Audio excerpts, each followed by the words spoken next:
Next question is from Matt Phillips, who's founder and MD of PPR. It feels like Stoicism has fallen out of favour in business, with leaders encouraged to be more open with emotions to show integrity, and those leaders are also expected to be more understanding and accepting of others' emotions. Is that fair? And if so, what does this say about Stoicism in modern society? So Matt, it's a good question. That would be Stoicism with a little s, though, that we're supposed to be kind of British, stiff upper lip. I do think that I have seen in my own, particularly say in academia, that the need to validate other people's emotions.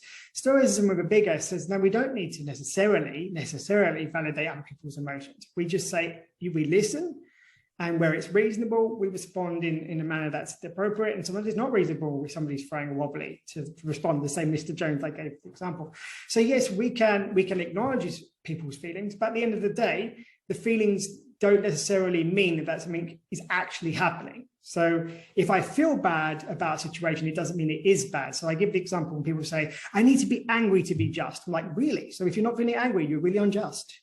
I think we talked about this on the phone, actually. So if we need to feel a certain emotion, the Stoics would say that we don't really understand why we're doing the right thing, because we're only doing the right thing, quote unquote, because we feel something. So yes, we can listen to stuff. We can say, I understand what you mean, but it doesn't mean that I want to validate your behavior because I think it was poor, although I understand why you did it, or mimic it in any way. Like, it's not appropriate for you to have got very angry at the staff. And I know you're very upset with, or I know you're very upset with a colleague, but that doesn't mean that just because you're upset that I should therefore punish them because you're upset. I would punish them because we have a code of conduct in the company, and clause 3.27 gives me the right to do that. I can't punish them because you're sad. This is why judges do the same thing. Just because somebody has killed someone in a particular way, we have law that says, yes, though the public want a sterner judgment, I can't, as a judge, as an impartial judge, do that because the law says that. And I think as a CEO or a member, higher ranking member of an institution, you can point to the frameworks, the organizational structures that you have.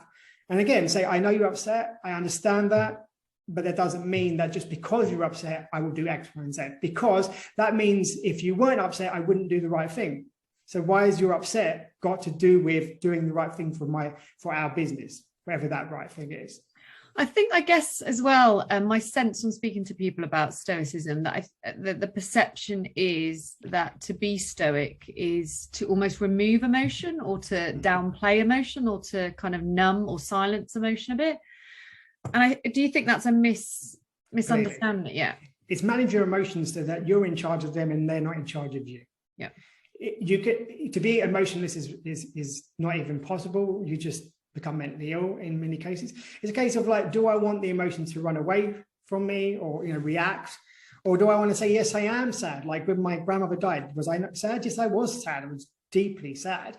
But I felt just because I am sad doesn't mean that I have to be in a depressed kind of state forever.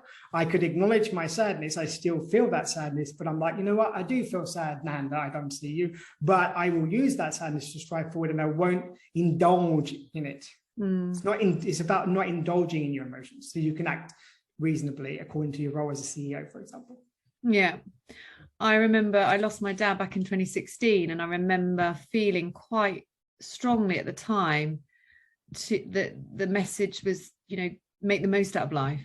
Exactly. I was really chuffed that was what was coming through for me, because you can go either way, right? It was awful.